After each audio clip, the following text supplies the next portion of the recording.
Okay, good evening, everybody. Are you well?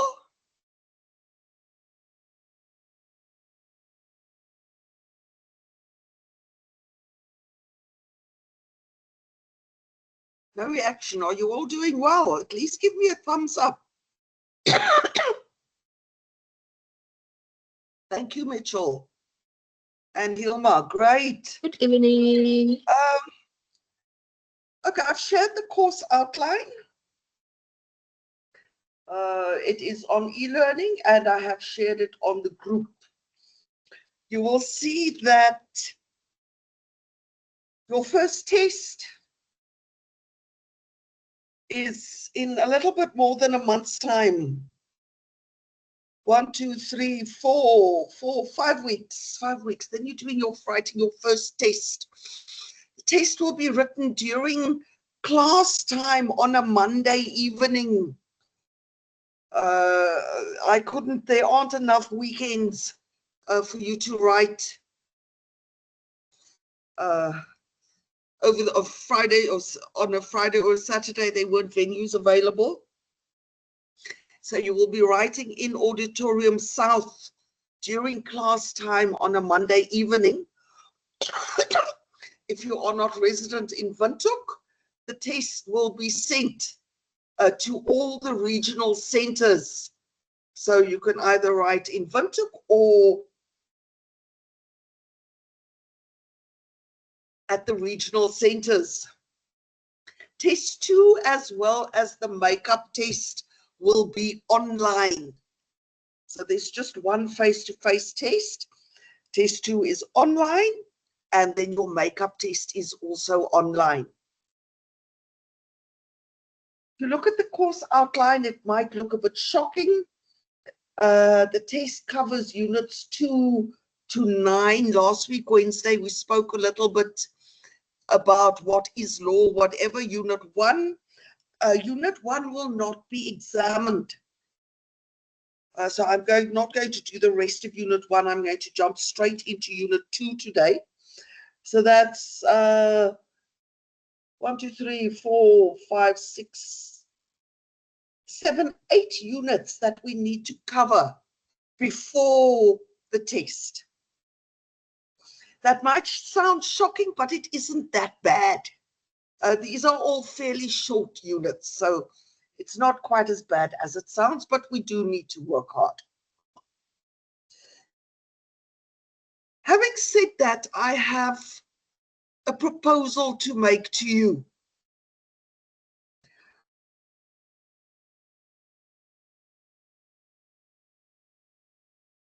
That we move the Monday class. Sorry, I need to interrupt myself. I said your test was on Monday. It's not on a Monday. It's on a Wednesday, the early session, starting at 5:30. Not 5:15, 5:30. Monday is the late class. I have a proposal to make to you, namely that we move this late class to a Saturday morning at a decent time, say 9:30 on a Saturday morning. This 8 o'clock session is just soul destroying for me. It exhausts me completely, not starting to teach at 8, but more so having to wait till 8 o'clock before I start teaching. I can't move it earlier because there are a large number of students that have got principles of language usage, PLU, in the class session before the 8 o'clock class. How would you feel about that?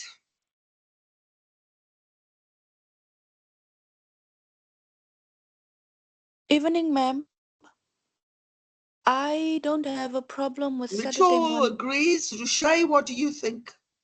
Ma'am, I'm not in agreement with Saturday because then it means I'll just come find recordings and I actually want to participate in the class. Rachel thinks it's okay. Rushay, if your mic is on, I can't hear you because you're muted. Okay.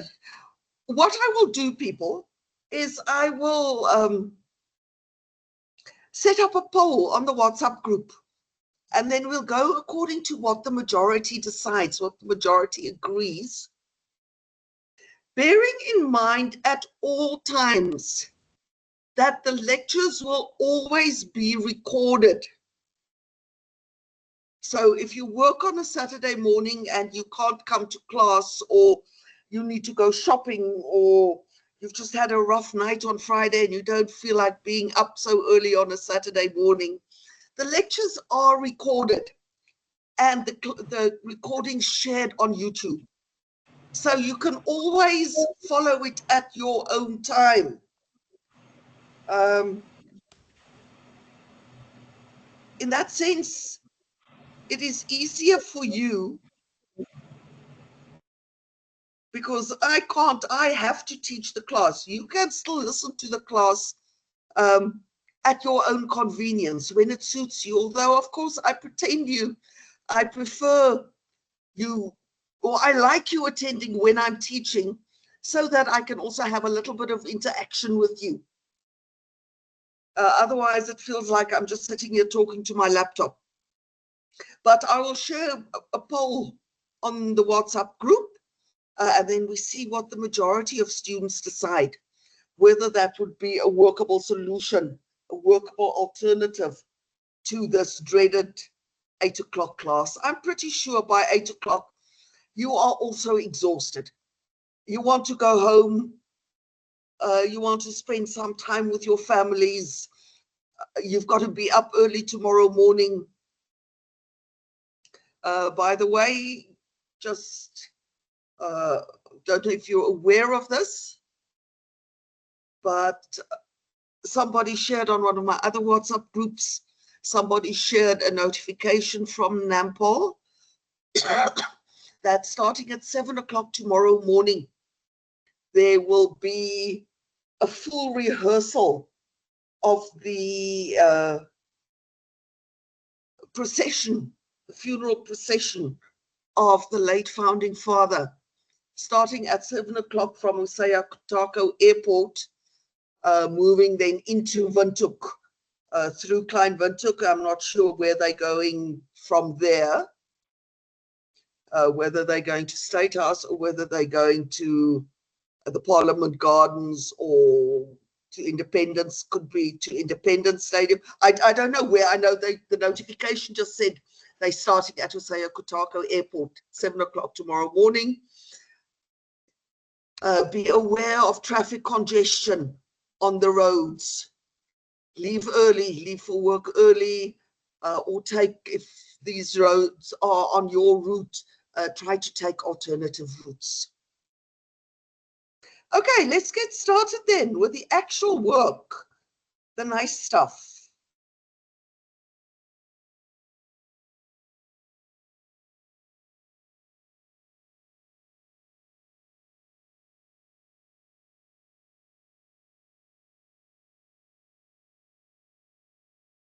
Confirm to me, can you see the page that I've shared?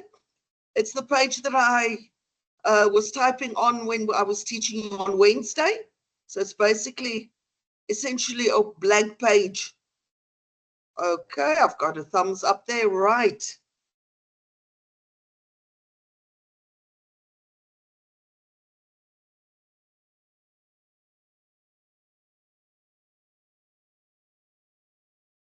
Why is my letter L not working now?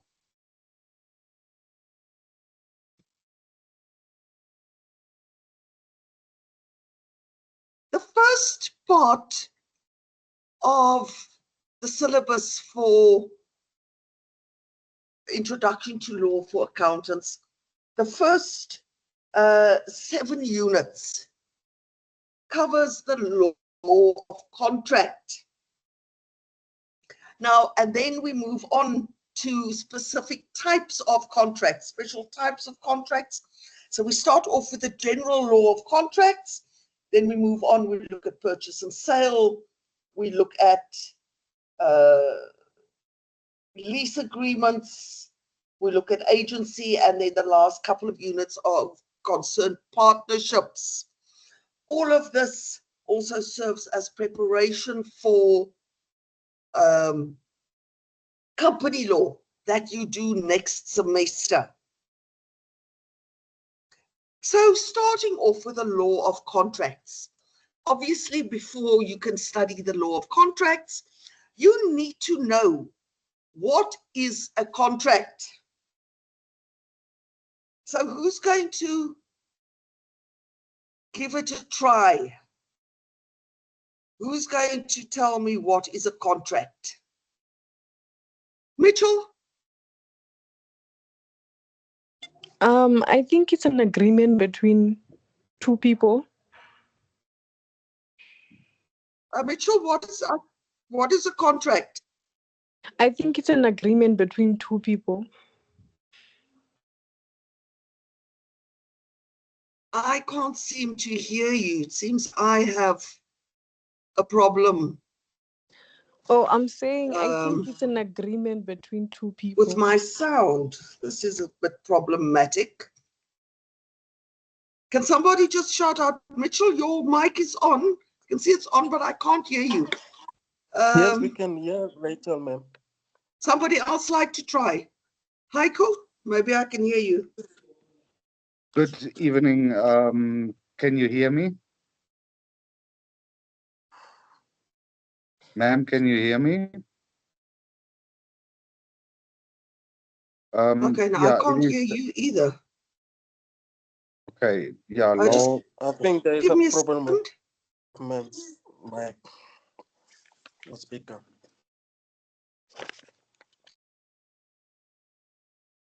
Okay, Heiko, would you like to try again?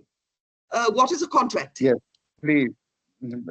Contract is an agreement between two entities, companies, and with rules and I regulations have no to be sound. followed.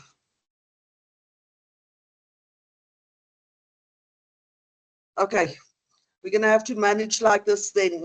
Unfortunately, then I cannot communicate with you. I cannot hear you. As long as you can all hear me.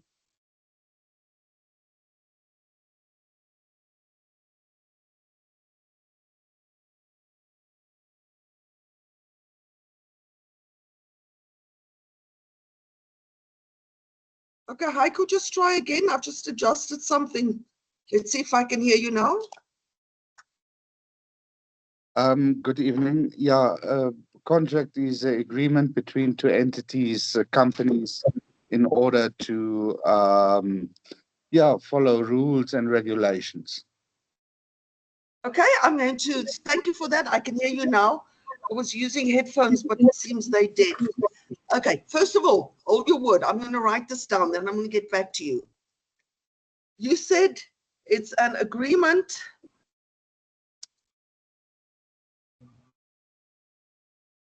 to entities, companies, to agree to certain rules. Okay, that's not wrong, but let's look at this. Let's get back to this. First of all, you said between two entities or two companies. George, did you buy something today? Yes, I did. What did you buy? I bought the shirt. He bought a shirt.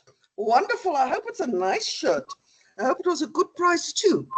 Okay, so Heiko, you said a contract is an agreement between two entities or two companies. On the other hand, George bought a shirt today. What you said was not wrong, Heiko. I just want to, what is the word? Refine it a little bit. Because George, when you bought that shirt, you entered into a contract. You might not have thought of the fact that you are now entering into a contract, but you did, in fact, enter into a contract when you bought that shirt. When you went to a shop to buy something to eat, you entered into a contract. Okay, George, just mute your mic in the meantime. I'll tell you when you can talk again. Otherwise, we just have background noise. Who bought airtime today? Give me a quick thumbs up if you bought airtime.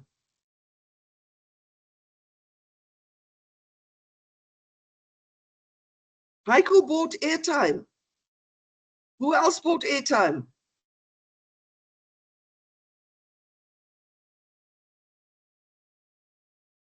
I see MTC is offering memorial data bundles in honor of the late founding father. Has anybody tried to make use of this?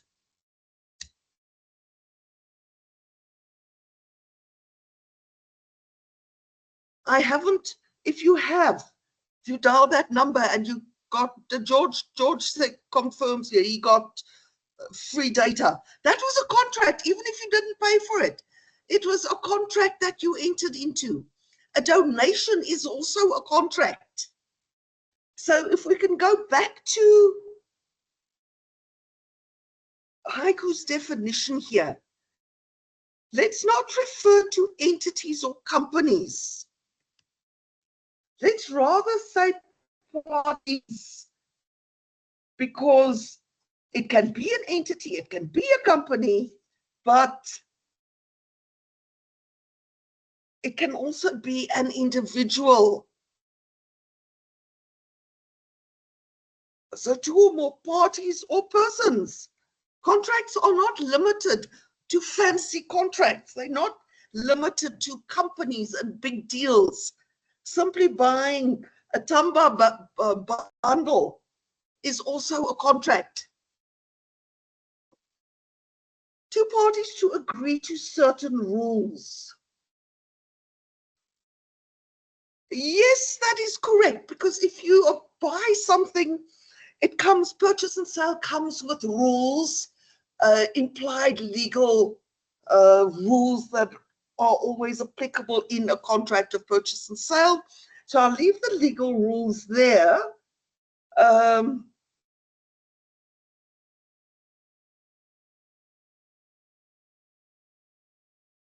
It's not wrong, but I'm going to delete it for a moment, because contracts do go further than just agreeing to rules. But so we have,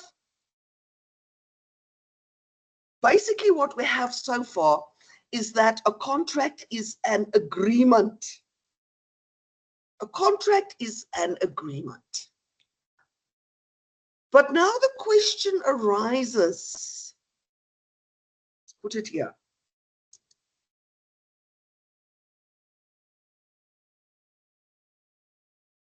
A contract is an agreement.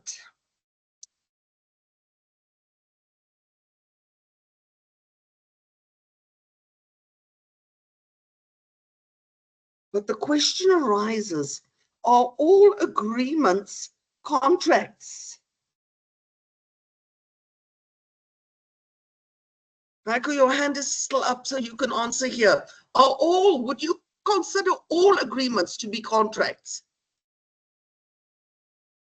To be honest, out of personal experience, no. George, what do you think? Are all agreements contracts? Not really, because some agreements are also used to protect the rights of each party. Yeah, you're correct, but you're going a bit further than I had in mind. Contracts are also used to, or agreements are also used to protect the rights of a party. That, in fact, would make it a contract. The moment that it serves the purpose of protecting somebody's rights, it in fact becomes a contract. But think for a minute. let us say, and we spoke about something similar last week. Let's say, George, that you agree with your friends to go out on Friday evening. So you have an agreement. But Friday evening comes and they don't pitch up. What can you do to them?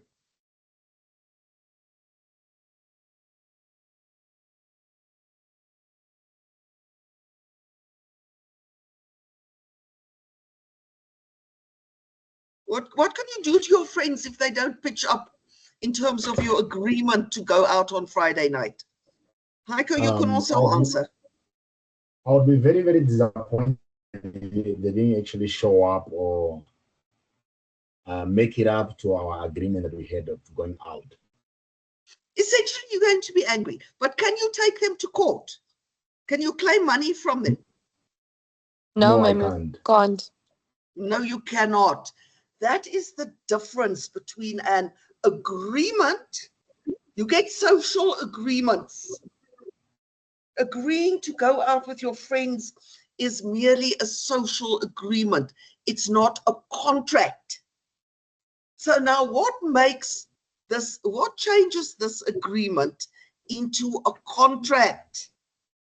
The fact that an agreement between two parties,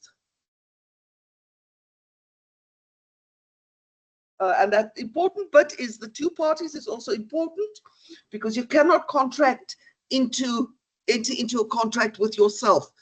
Can be more than two, it can be three people, but there must always be at least two. Agreement between parties entered into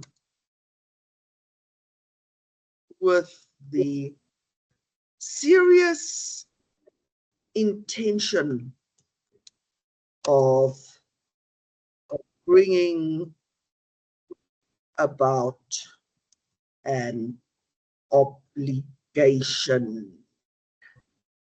And what is an obligation? Obligation is a specific legal term. Definition of an obligation. Just give me a second. Just want those notes so that I can give you the actual. I don't have those notes with me, doesn't matter. What is an obligation? An obligation is where two parties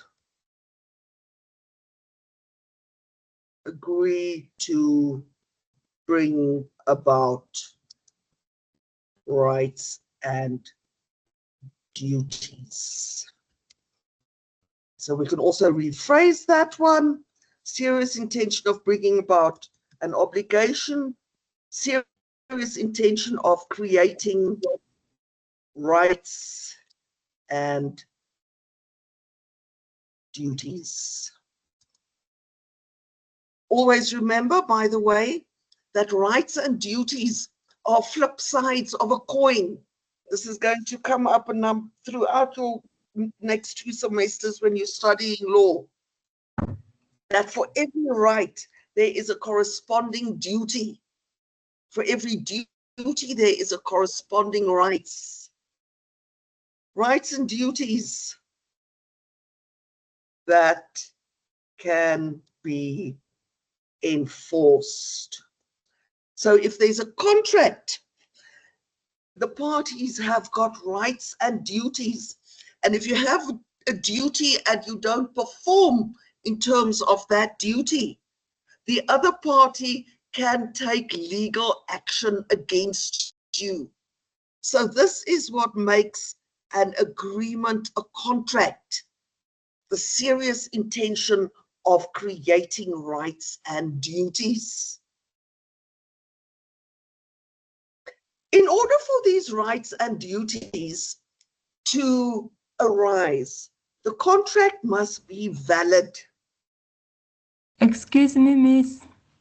Yes, my dear. Is it possible to record the lesson? Oi. Sorry, Apollonia, I can't hear you. Are we recording the lesson? I'm recording the lesson, yes. Oh, okay. I don't see it. Thank you. It's okay. No, I am recording. I am recording, but thanks for checking up on me. I am recording, and the recording will subsequently be shared on YouTube. Okay, so in order for these rights and duties to be enforceable, the contract must be valid. And there are 5 requirements that must be in place for a contract to be valid. Firstly, there must be consensus. Secondly,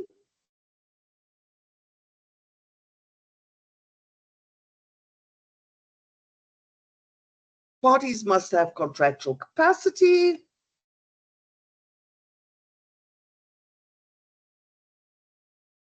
Performance must be possible.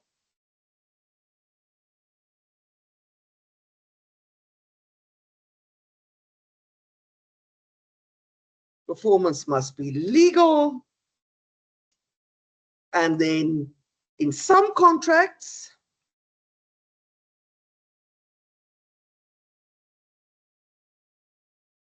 formalities, if any, must be complied with. Many contracts, most contracts, do not require formalities. We used the example earlier. George bought a shirt. When he bought the shirt, he didn't sign a piece of paper. There wasn't a big document. When you bought airtime, Heiko bought airtime today, there wasn't a big multi-page document filled in with full names and IDs and signatures and whatever. But they were both still contracts. Most instances, contracts do not require formalities. A verbal contract is just as legal and enforceable as a contract that is in writing, but there are some exceptions. We will get to those later. So those are your 5 requirements for a valid contract. People, you need to know these 5 requirements. Rana, if I come to your house at 3 o'clock tomorrow morning and I knock on your window and I ask you, what are the 5 requirements for a valid contract? You need to be able to tell me consensus, contractual capacity, performance possible, performance legal, formalities, if any. Hilma, if I bump into you in the middle of the street and I ask you what are the 5 requirements for a valid contract, you need to be able to tell me. So this is the first very, very important thing that I am teaching you, is these 5 requirements. And for the next couple of lectures, we will look at these requirements in more detail.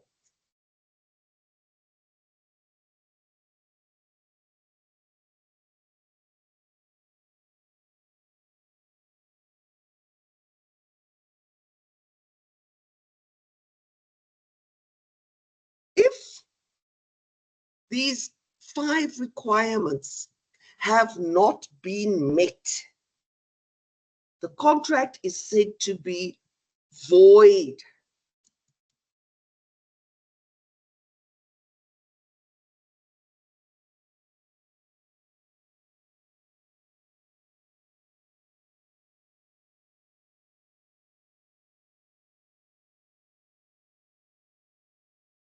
If a contract is void,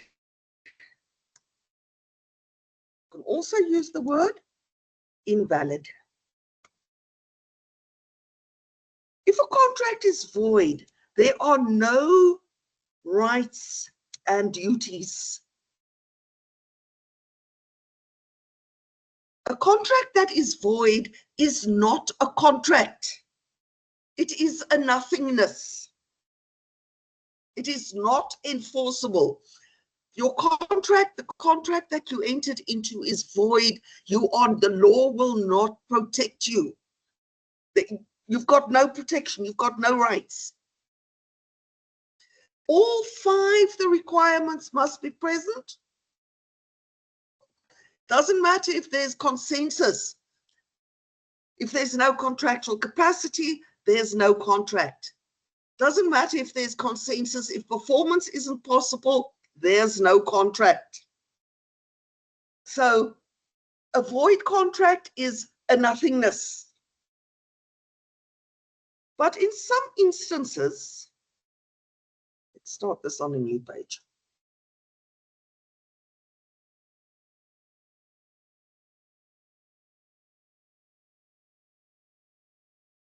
Sorry, didn't mean to do that.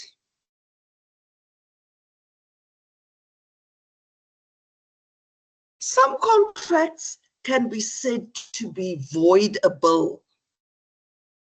Now, it's very important that you understand this concept of a voidable contract. A voidable contract is a contract that is valid.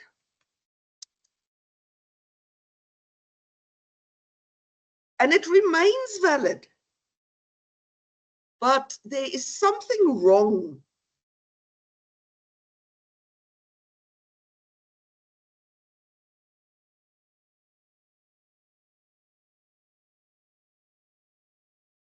Something is wrong with one of the requirements. Normally the requirement of consensus. And therefore,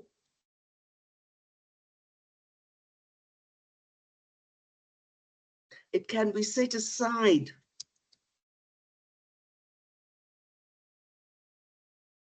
By the innocent party.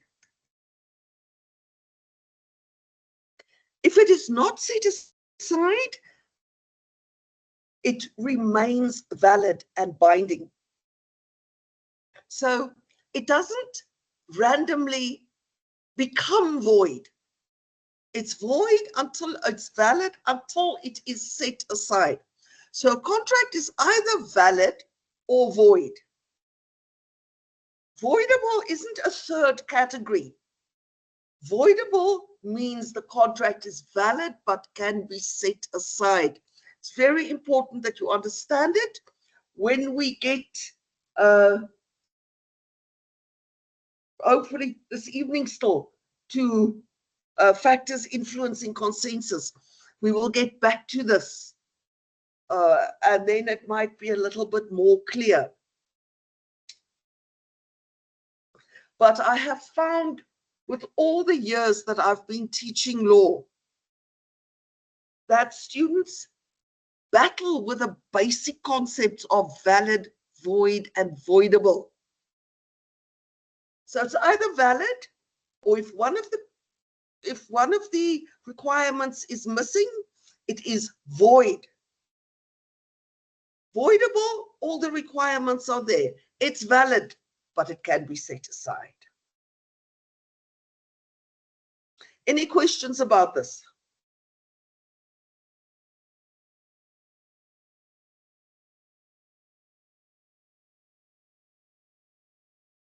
Okay, no questions. Okay, so what we're going to do, now in the next lecture or 2 or 3 is look at all these requirements in a little bit more detail. George, your hand is up. There's a student who wants to ask a question. Sorry, George? There is a student that wants to ask a question. There's a student who?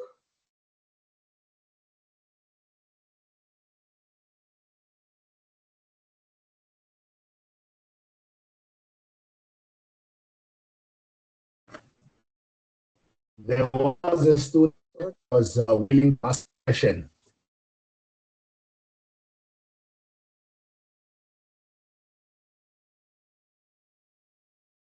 I'm struggling to hear you, George. Maybe you can use the chat box. Alexis, your hand is also up. Evening, ma'am. Yes, I think what George was trying to say was that I had a question. So thanks, George. But Thank you, George. Yeah, my question is, could you please repeat the part of when a contract is voidable? I didn't quite get that. Okay. A voidable contract is a contract that is valid. It starts off being valid. So all 5 the requirements are there. But something is wrong with one of the requirements. It's not absent, but something is wrong with it. And in that instance, the party which is negatively affected by this can decide to set the contract aside, in which case it then becomes void.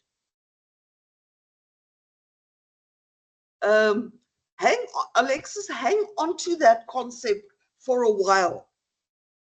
When we get to illustrating this, when we do, for example, misrepresentation, might be a bit much to grasp now without an example. But when we get to misrepresentation, I'm sure it will become more clear. All you need to know at the moment is voidable isn't an in-between category. A voidable contract is a valid contract that can be set aside. But if it's not set aside, it remains valid. That's the important bit that you need to grasp at the moment. So a contract is either valid or it's void. If this valid contract has not been set aside, it remains valid. It doesn't somehow disappear into thin air or something. When we get to misrepresentation, I'm going to give you more examples. Then it will become a little bit more clear. Ma'am, I would like to ask a question. Yes.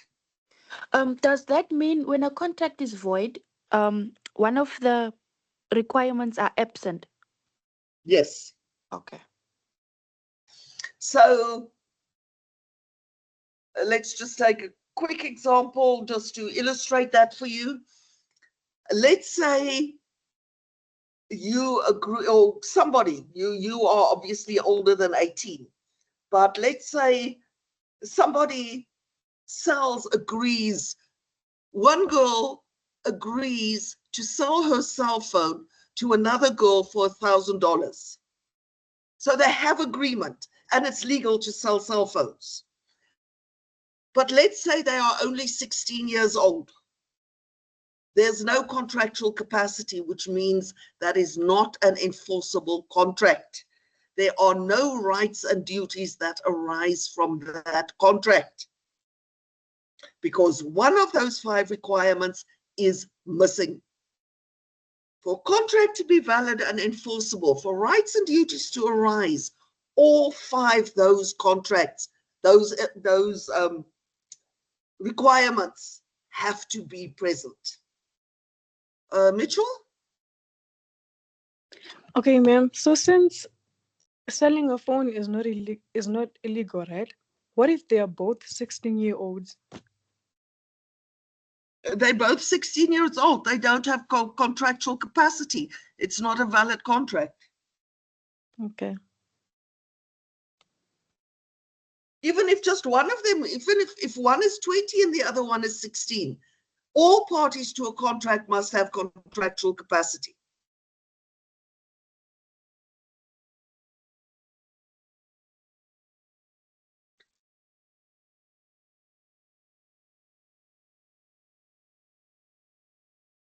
Expect this.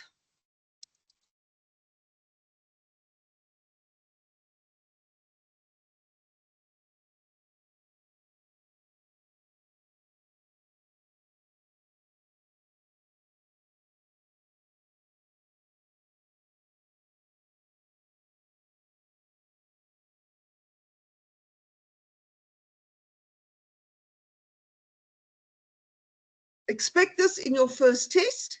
You will definitely get this question in your first test. This is what we refer to as structured application. So in each of the following instances, indicate whether there's a valid contract.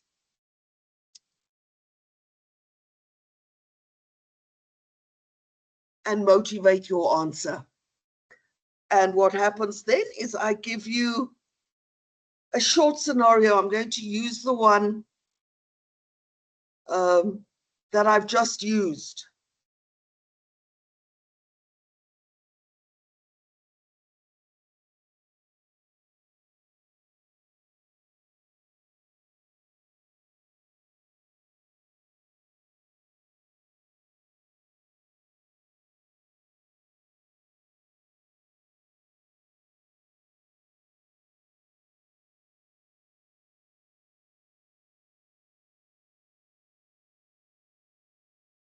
They normally count 2 marks. So that's just a random example. As we've just seen in this particular instance, this contract is not valid. There is no valid contract. Why not? Because there's no contractual capacity. Now you're not going to, I'm going to get back to this type of question again later, at a later stage. I'm just putting it out there in the meantime, because what you need to do in each of these scenarios is to look at the scenario and compare the scenario with the 5 requirements for a valid contract. And if the 5 requirements are there, the contract is valid. If the one or more of the requirements is not there, then the contract is not valid. So I'm just giving that to you in the meantime. We will get back to that at a later stage once we have done all the relevant requirements. So moving on then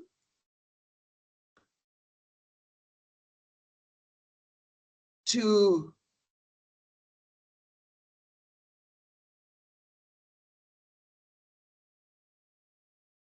this is unit 3. I've just started with unit 3. The first requirement, namely consensus. So we say, in order for there to be a contract, there must be consensus. So what is consensus?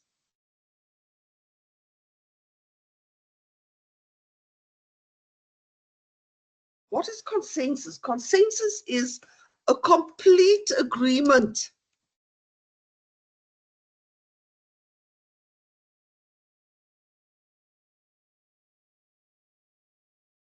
about the same subject or thing.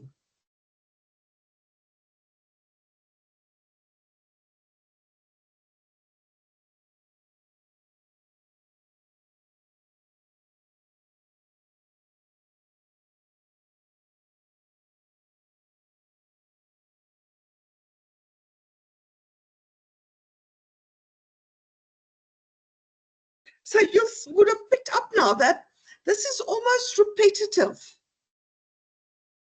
What is a contract? A contract is an agreement with a serious intention of bringing about an obligation. In order for this agreement to be a contract, there must be consensus. What is consensus? The same understanding, a complete understanding, a complete agreement about this obligation, about what is involved in these rights and duties.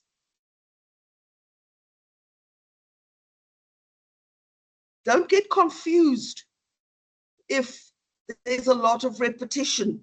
It's actually sort of just reinforcing the same concept. So for the parties to have consensus, they must be in complete agreement about the subject matter, about the rights and duties. So, for example, if Mitchell thinks that he is giving his cell phone to, no, Mitchell thinks he is selling his cell phone to Apollonia, whereas Apollonia thinks this is a gift. Same cell phone, but it's not a contract. There's no consensus because the one thinks sell, the other one thinks gift. So they are not in complete agreement about the content of the obligations. They must be on the same page, so to speak.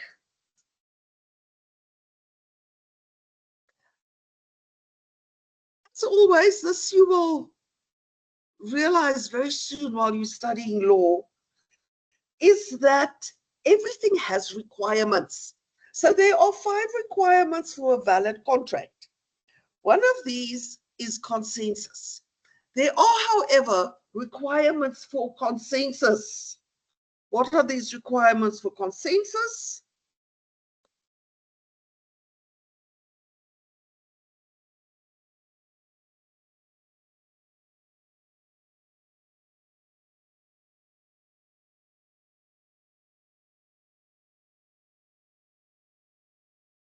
First instance, that both parties must have the serious intention to enter into this contract to bring about these legal, this legal obligation. The content of the obligation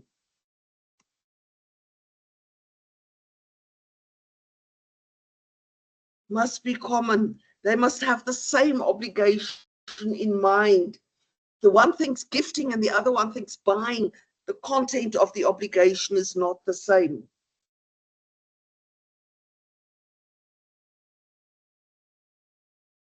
There must be a complete agreement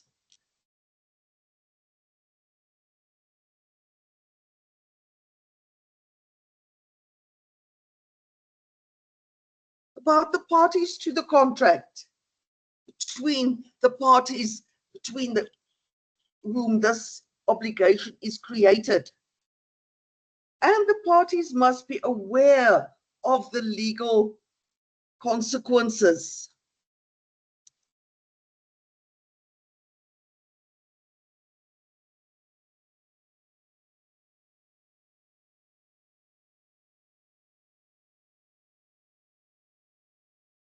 So those are the 4 requirements for consensus. There must be a serious obligation to bring about an obligation. The content of this obligation must be in common. The parties must be in agreement as to who the persons are, and they must be aware of the legal consequences. If these 4 factors, these one of 4 factors, or one of these 4 factors is not present, then it is not, there is no consensus. If there's no consensus, there's no contract.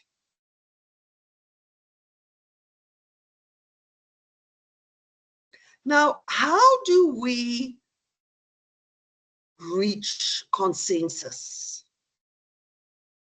How is consensus achieved? By way of an offer plus acceptance gives us consensus. So in order for there to be consensus, there must be a valid offer plus a valid acceptance, which will give us consensus.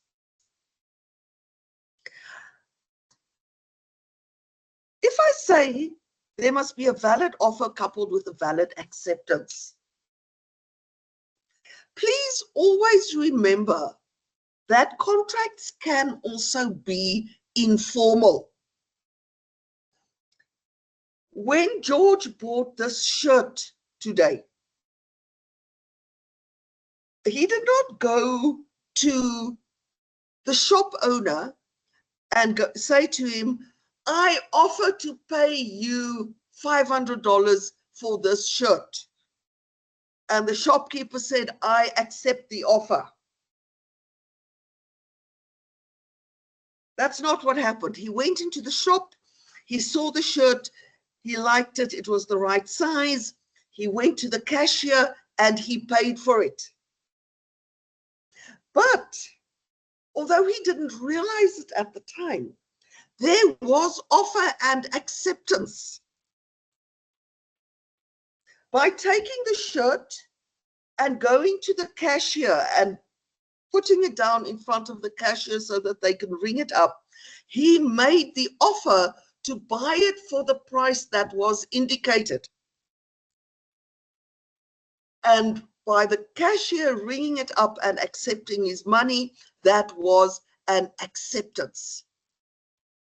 So contract is always offer and acceptance, but it's not always I offer you, yes, I accept.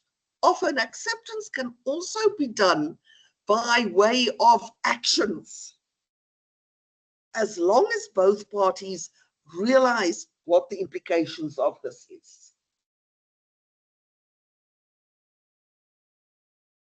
But this is law, so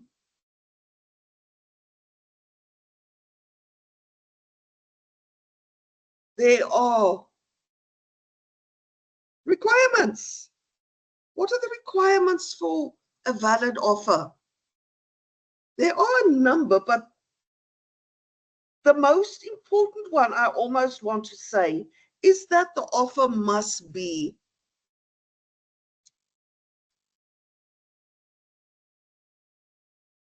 complete and definite.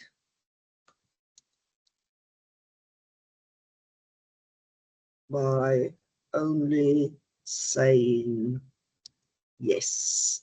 This is very important. For an offer to be a valid offer, it must be complete and definite. Let's see quickly. Keelan, if I come to you and I tell you, you can buy my cell phone, is that a valid offer?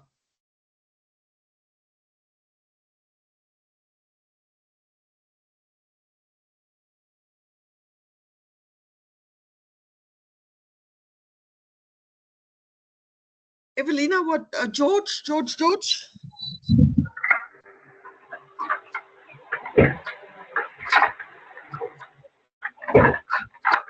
you hear me, ma'am?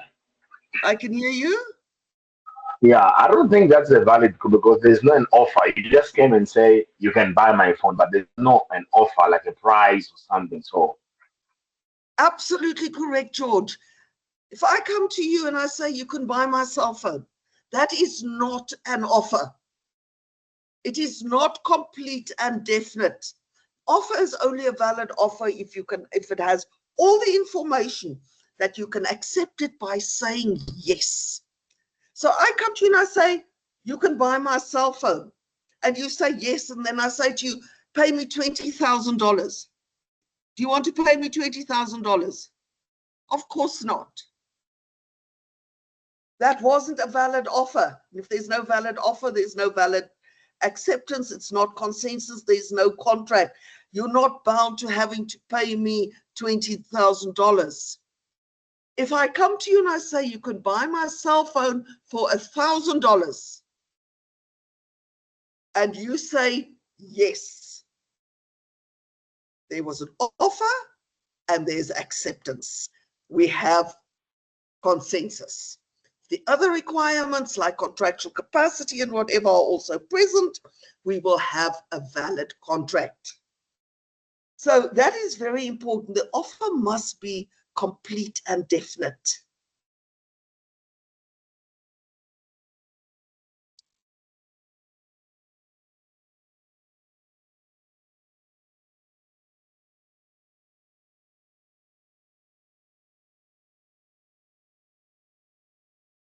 It must be made with a serious intention of becoming legally bound. See, we've got repetition here again. The serious intention thing is coming up all over the place. The serious intention of bringing about obligations. That's a contract. What is consensus?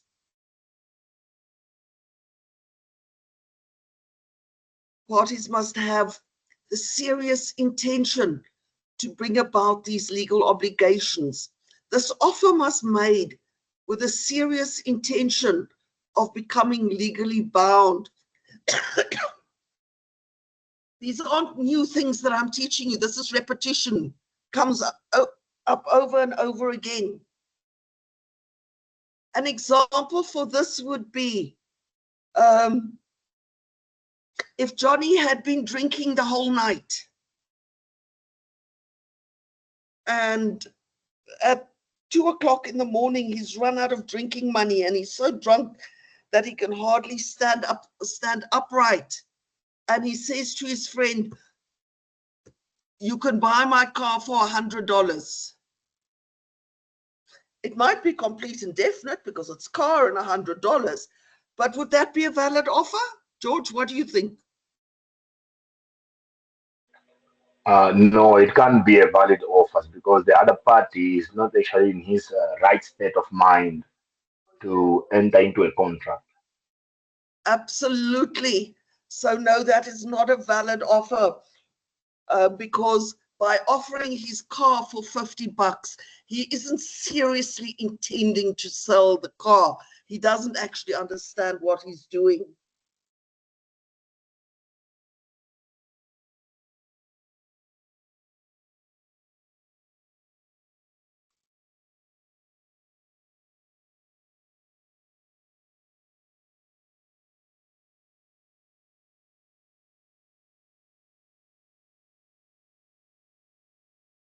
Offer must be intended for the offeree, but in some instances it can be directed. This is a little bit vague.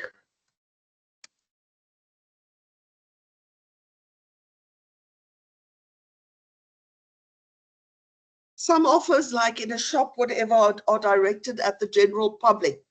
But if it's not directed at the general public, it must be intended for the offeree. The offeror is the person who makes the offer. The offeree is the person who accepts the offer. So if I offer my cell phone to George for $1,000, that does not mean that Mitchell can accept it or that Mitchell can insist on buying my cell phone for $1,000 because I didn't offer it to Mitchell, I offered it to George. If I make the offer to Keelan, only Keelan can accept. If I make an offer to Heiko, only Heiko can accept.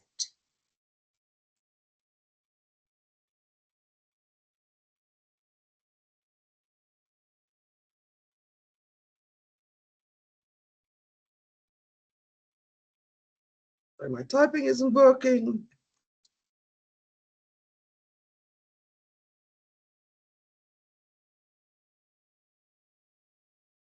The offeree must be aware of the offer. If you don't know that something has been offered to you, that offer is not valid.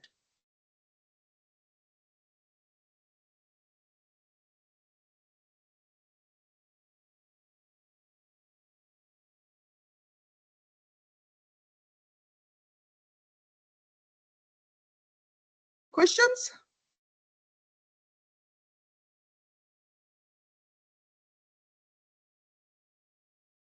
Okay, great. Now I'm going to tell you something, teach you something that I'm pretty sure that you didn't know.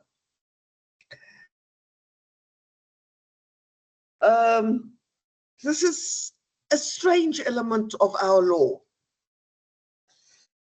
Let's say I am a shopkeeper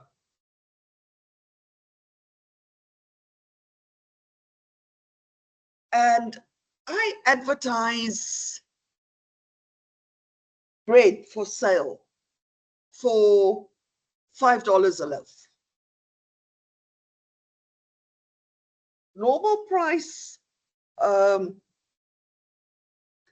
bread is roughly about $13 a loaf. I'm offering I advertise that at my shop you can buy bread for $5. Is that an offer?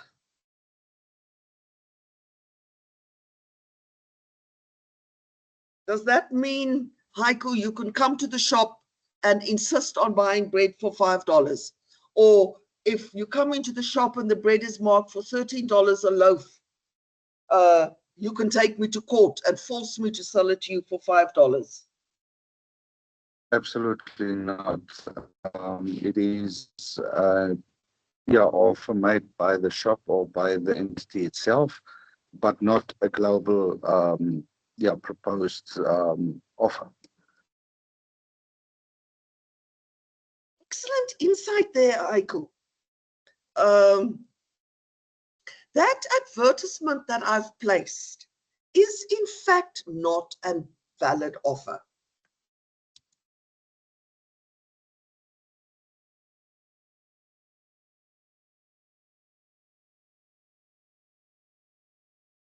I'm just going to do this shortly.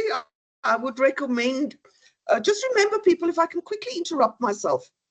I'm going very, very fast, and I don't teach line for line. The study notes are all on e-learning, and you have all been added to e-learning. What I say in class and what I type out on my notes as I teach my lecture notes, and I will share my lecture notes with you from time to time, is not sufficient.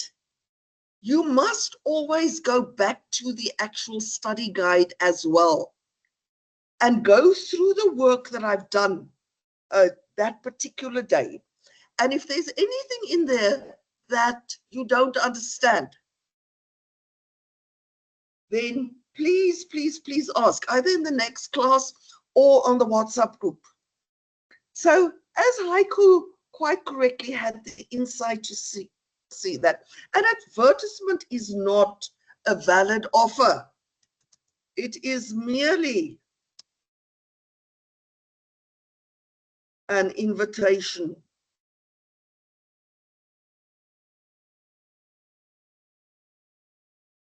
to do business. In fact, the way the law works, if we can get back to George's shirt that he bought today, he walked into the shop and the shirts had price tags on it. But that price tag on the shirt does not constitute the offer. In terms of our law, it works the other way around. That price tag is just an invitation to do business. When he took the shirt and took it to the cashier, he was the one that made the offer, which the shopkeeper could then accept or not accept. In actual fact, and this might surprise you, let's say the shirt had a price tag on for $100, and he takes it to the cashier, and suddenly the shopkeeper tells him, no, that's wrong, it must be $200. He cannot insist on buying it for $100. He offered to buy it for $100. The shopkeeper then refused to accept his offer and made a counter offer for, no, I want $200 for it. Legally, that is allowed. You will realize, especially when we get to the law of purchase and sale, that the basic stripped to the bone legal principles are not always the same as a shopkeeper wanting to do proper business. You will understand that if the shop has advertised these shirts for $100, and when George wants to pay for them, he suddenly says, no, I want $200. Legally, he's allowed to do that. But George is also not going to go back to that shop. And he's also going to tell Haiku and Keelan and Apollonia, don't go and buy there. So from a business point of view, that's not good business practice. But legally, he doesn't have to sell it to George for $100. George offers to buy it for $100. That price tag was merely an invitation to do business. George offers to buy it for $100. He has the right to refuse. Are you with me? Heiko, obviously you thought you had the insight to understand it like that in any event. Is everybody else with me?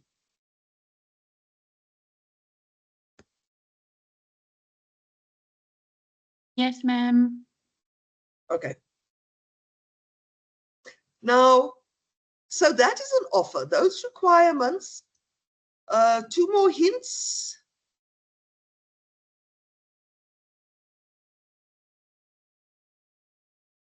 I'm going to put that in red for you. You can expect a question on that. I did it very, very briefly now just to explain the principle. It is discussed in a little bit more detail on page 16 of the study guide. But you can expect a question about this in your first test as well. So mark that with, if you're taking paper notes during the class, just mark that with an NB or however you do.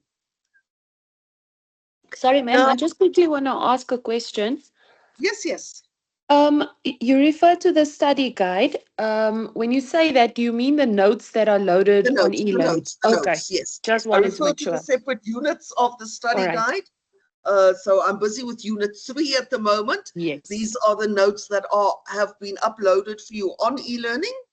And that is all you need to study. You don't need to do any outside reading or whatever. Anything you need to know is contained in these notes, which Perfect. Thank you, ma'am. at some stage I will still put them all together. I just haven't had time. Maybe for next year's group, I'll put them all in sequence and have them printed in hard copy. But for the time being, they are available on e-learning for you. And of course, you are free to download them or use them in whatever format you want. Okay, so let's get back.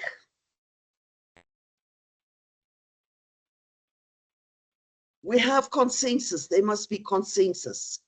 Consensus consists of a valid offer plus a valid acceptance. Now, although it's not listed here under the requirements, I'm going to add it here.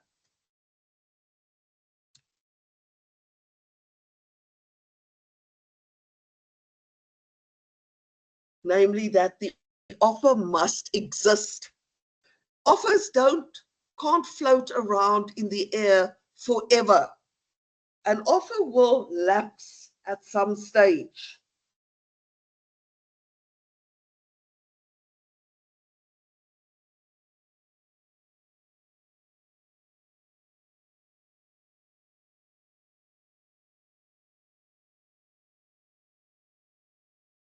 The falling away of an offer.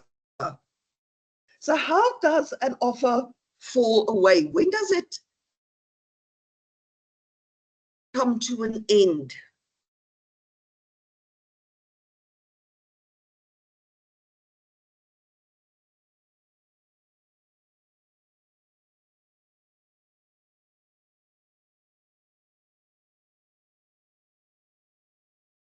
It will lapse within the time indicated. So if I offer my cell phone to George and I tell him, answer me by the end of the week, then next week there is no longer an offer. It has lapsed.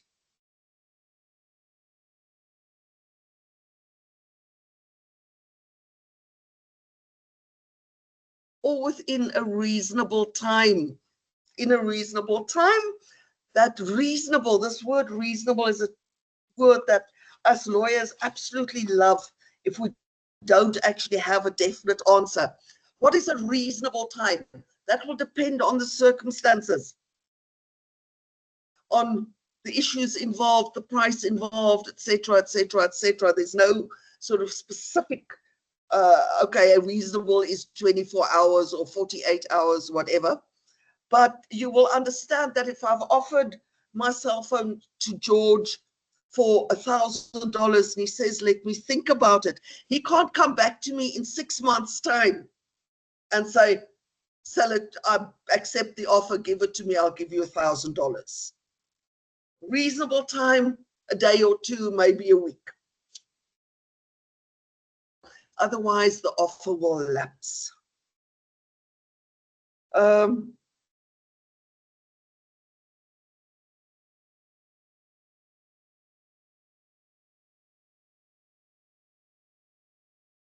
The offeror can withdraw the offer at any stage before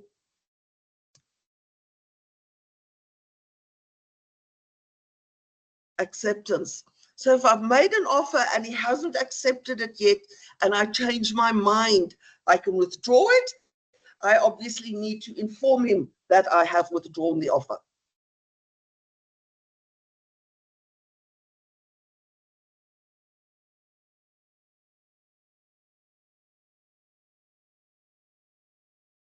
If he says no, then the offer will fall away. If the offer has been rejected, it doesn't exist anymore.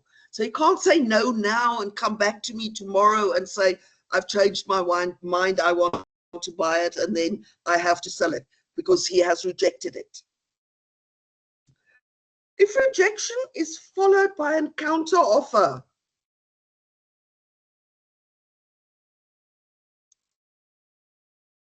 that is a new offer. So I've offered my cell phone to him for $1,000 and he says, no, I'll pay you $750. He has rejected my original offer and made a new offer, a new counter offer, which I can then accept or reject. So if he rejects it and makes a counter offer and says $750, I'm not obliged to accept the $750 because he has made a new offer, which I can then in turn accept or reject. And then also, if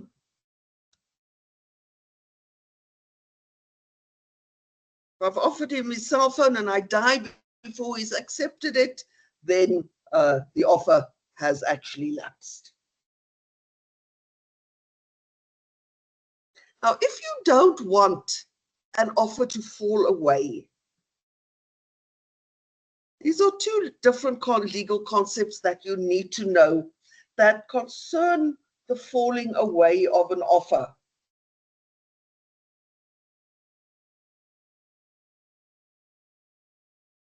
The first is an option. Now, we all know the English word option. You've got to understand from this point, yes, Heiko, is your hand up or is that an old hand? Sorry, it was an old. Legacy hand, not to worry, not to worry. Something you're going to realize as we go along studying law, I'm pretty sure that for the majority of the students in the class, English is not your first language. English is actually not my first language either. And English is a difficult language, and English is a funny language. And then we get to law English, which is even more difficult and even funnier. And you're going to come across words which have a particular meaning in law, which is not the same perhaps as the common English understanding that you have. If I'm saying to Keelan, you have two options. Class can be at 8 o'clock or on a Saturday morning.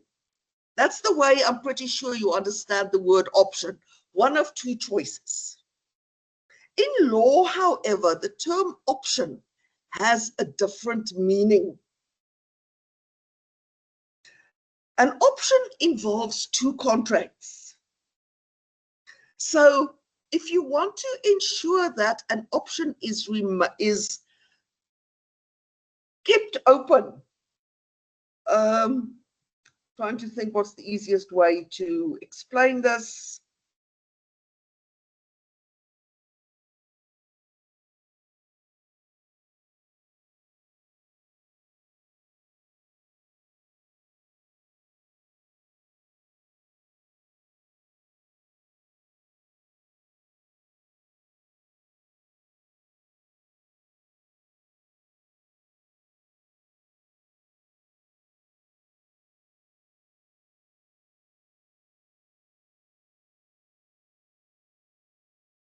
An option is an agreement that ensures the continued existence of an offer for an agreed time.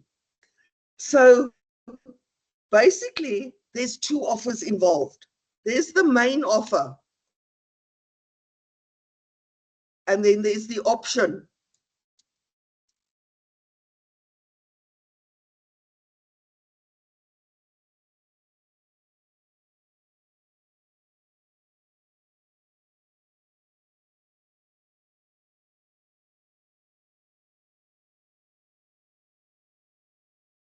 Agreement that the offer will remain open.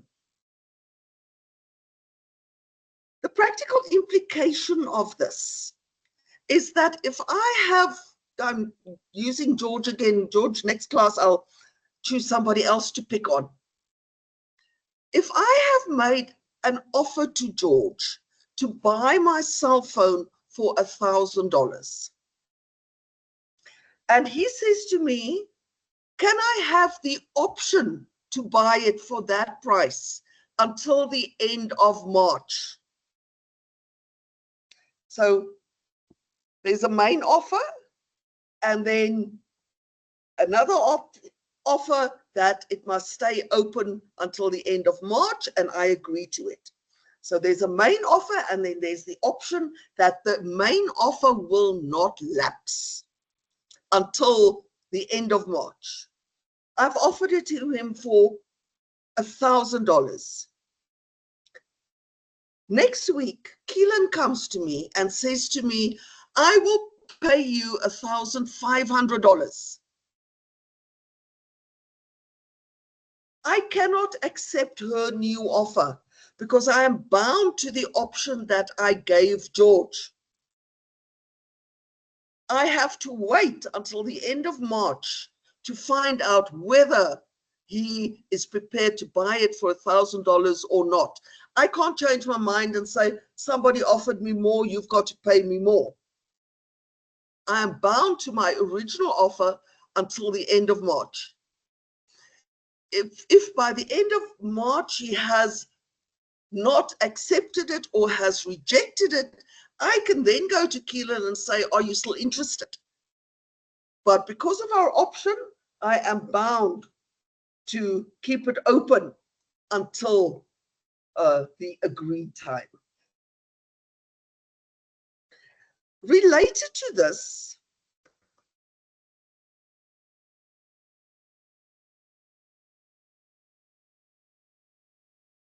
is the concept of a preferential right.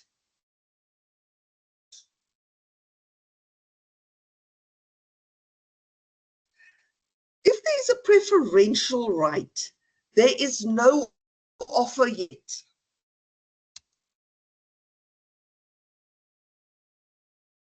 No offer has been made, but there's an agreement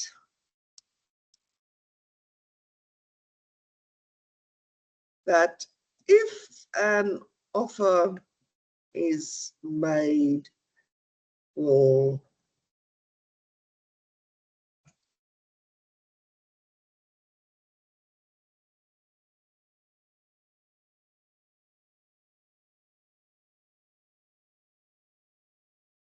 so in a preferential right, so if George has an offer, an option to buy my cell phone for $1,000 until the end of March, I'm bound to my offer. If, however, he comes to me and says, will you sell me your phone? And I say, well, I'm not thinking of selling it right now, but if I sell it, I will give you a preferential right. That means I am not bound to selling it at any time, and no price has been agreed upon. The only thing we've agreed upon that if I decide to sell it, I need to go to him first and say, I'm selling it now for $1,000. Do you want it? If Keelan comes to me in the meantime and says, I'll pay you 1,500 and I feel ready to now let it go for 1,500, I cannot accept her offer before first going to George and saying, okay, I'm now selling for 1,500. Do you want it or not? If he says no, I can sell it to Keelan. So that's the difference between an option. There's a fixed offer that stays open. A preferential right is merely also called a right of first refusal. I'll give you the opportunity to say yes or no before anybody else. Okay, it is 9:20.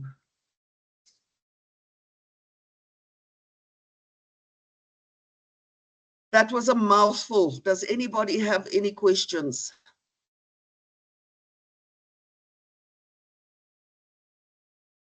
Not at all.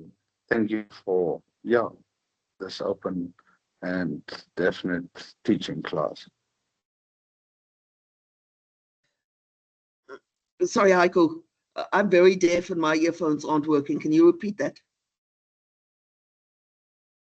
I say thank you very much for this open and clear teaching class. Oh, thank you so much. That makes me feel good. Yeah. Okay. Wonderful. We're going at quite a pace. I am going to stop now to give you time to just digest all of this as well. Let it absorb a little bit. Please do go through the notes. Read through the notes. Just a last quick thing I'm going to say before I say goodbye.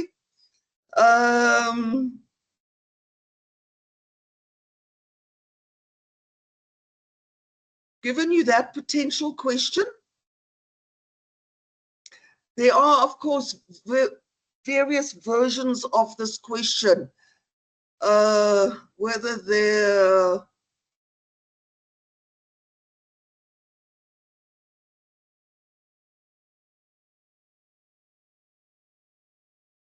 whether there was a valid offer. So I can also use that. So in your next test, your first test, you definitely will get structured application. That is a promise. It's not necessarily going to be just, is there a valid contract? There's a number of variations on it. I can make it, is there a valid offer? But once again, you read the scenario, you apply the requirements for a valid offer. If the requirements are present, it's valid. Requirements are not present, it's not valid, and you give me your motivation. But we will do some exercises on this. Okay, thank you so much. Michelle, your hand is up. Is that a question? Yes, good evening, ma'am. Pardon, I joined the class late. I was in a different class. I don't know if it was probably announced. Do we have an assignment and when is test one for this module? The course outline. The course outline has been shared on e-learning as well as on the WhatsApp group. I don't know if you are have already joined the WhatsApp group. The course outline, there's no assignments, there's only tests. The dates are in the course outline. Course outline is on e-learning. The notes are also on e-learning. And if you joined late today, don't worry. Standard practice, once I have finished my class or a day or so after, I download my lecture. I have been recording the lecture and I will share it on e-learning so you can also listen to the recording on e-learning. Festus, question? Okay, ma'am. Can somebody please share? Sorry, can somebody kindly share the WhatsApp link on here, please? Festus, you had a Okay, question? Miss. Yes, Miss. I also joined the class late. Can I please have the schedule? When do we attend the classes for online? And like, I don't know what time did this class started. Currently, the class times are as indicated on the timetable, your course timetable, which is shared on e-learning. Not on e-learning, on the NUST website. I'm adhering to those class times at the moment. You should have your timetable, the Bachelor of Accounting timetable. It's available on the NUST website. But as I mentioned in the beginning of the class, I am considering moving this particular class to Saturday mornings because 8 o'clock in the evening is just very late. But I will be conducting a poll about that on the WhatsApp group to see what the majority of students feel. Classes are always recorded. Recordings are shared on YouTube. You can download and listen to the recordings as many times as you like. Face-to-face test is also available at all the regional centers.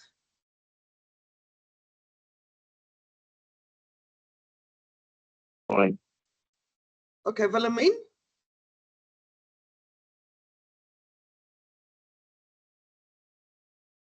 Wilhelmine, your hand is up.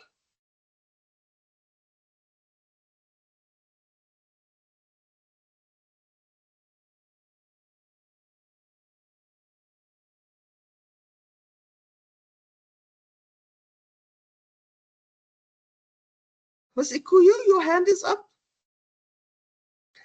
Michelle, yes, I will share the WhatsApp link.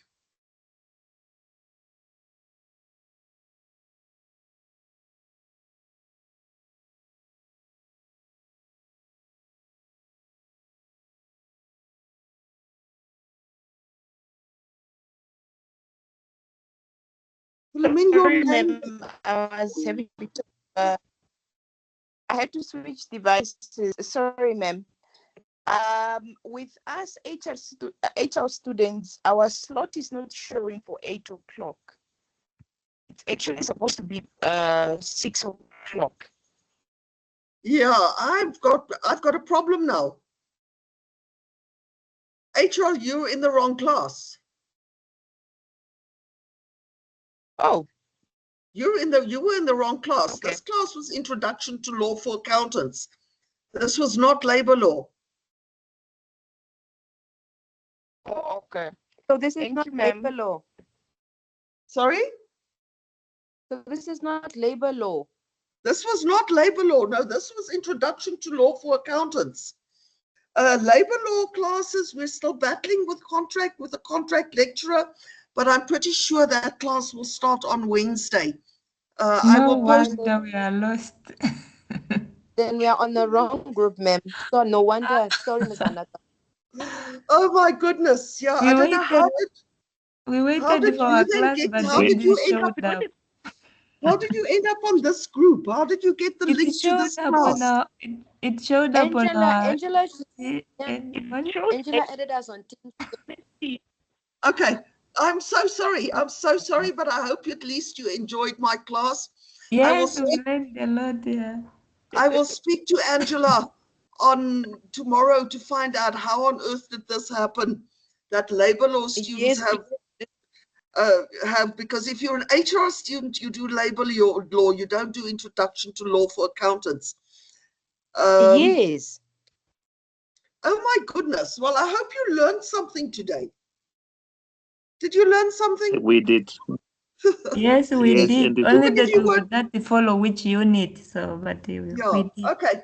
Look, I'm so sorry, but please, for the time being, keep your eye on e-learning. I will post messages because I'm on e-learning for labor law as well as for Introduction to Law for Accountants, although I don't teach labor law myself. I'm the head of department, so I've got access. Notices will be on e-learning. Keep your eye, and if there was nothing on e-learning, then I'll keep you informed by way of the e-learning platform. And I'm sorry for having them waste your time, but thank you for joining. Okay, Miss. Thank Thank you. you, Philomene. have Okay, Thank you, bye. ma'am. Miss Hanacom, can't we have Miss Van Sale back? Sorry? Can't we have Miss Van Sale for part for labor law? My darling, Miss Van Zyl has retired. But on contract. Miss Van Zyl has retired. She's not at NUST anymore. She's now enjoying her life. So I'll give her the message that you'd love to have her back, but no, she's not coming back. But you can give us also labor law. I'm organizing a contract. It will probably be a young gentleman called Mr. Dwayne Dowsett. Oh, okay. But he's in practice. He's a private lawyer. He's very, very knowledgeable. You will enjoy him. We want Okay, I'll Miss sort Van this Sale. out. Thank you. Bye.